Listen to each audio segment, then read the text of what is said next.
আলহামদুলিল্লাহ আমরা ইমামগঞ্জ ইমামউদ্দিন শাহ রহমতুল্লাহ আলাইয়ের মাজারকে কেন্দ্র করিয়া ইমামগঞ্জে মদ, গাঁজা, জুয়া এবং রাত ভরে গান বিকট শব্দে গান করে 4 দিন ব্যাপী এলাকার মধ্যে যে একটা বিশৃঙ্খল পরিস্থিতি তৈরি করা হয়, এলাকার নারী, শিশু এবং অসুস্থ লোকেরা ঘুমাইতে ঠিকমতো পারে না, এর প্রতিবাদে আমরা আজকে ইউনূস স্যারের কাছে স্মারকলিপি দেওয়ার জন্য আসছিলাম।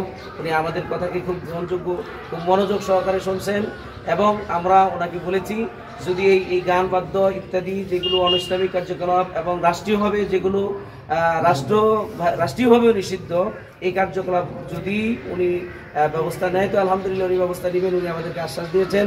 আর যদি এটার ব্যাপারে কোনো ধরনের ব্যবস্থা না নেওয়া হয়, এলাকার জনগণ এবং আশেপাশের জনগণ ওনারা স্বতঃস্ফূর্তভাবে যে কথা জানাইছেন, ওনারা প্রয়োজনে সেখানে 10,000 লোকের মজমা হবে ইনশাআল্লাহ।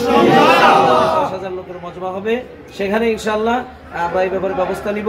প্রয়োজনে আমরা ওই 4 দিনের যে কোনো একদিন আমরা সেখানে ইনশাআল্লাহ মাহফিল করবো ইনশাআল্লাহ। কল্যাণ পরিষদ বিশেষ করে আমি সভাপতি হিসেবে মুফতি আবুল হাসান পাথরকাটা দারুল মাদ্রাসার মুহতামিম, সেক্রেটারি হিসেবে আছেন আমাদের মাসুদ ভাই, মুক্তাজুল করিম মাদ্রাসার সম্মানিত মুহতামিম, সাংগঠনিক সম্পাদক আছেন আমরুল্লাহ রায়পুরি সাহেব, সহসভাপতি আছেন মাওলানা আবুল কালাম সাহেব, মাওলানা জুবাইর সাহেব, মাওলানা ইউনূস সাহেব, মাওলানা ইব্রাহিম সাহেব সহ অনেক ওলামায়ে কেরাম, এখানে মাওলানা সাহেব সহ অনেকেই এখানে উপস্থিত আছেন।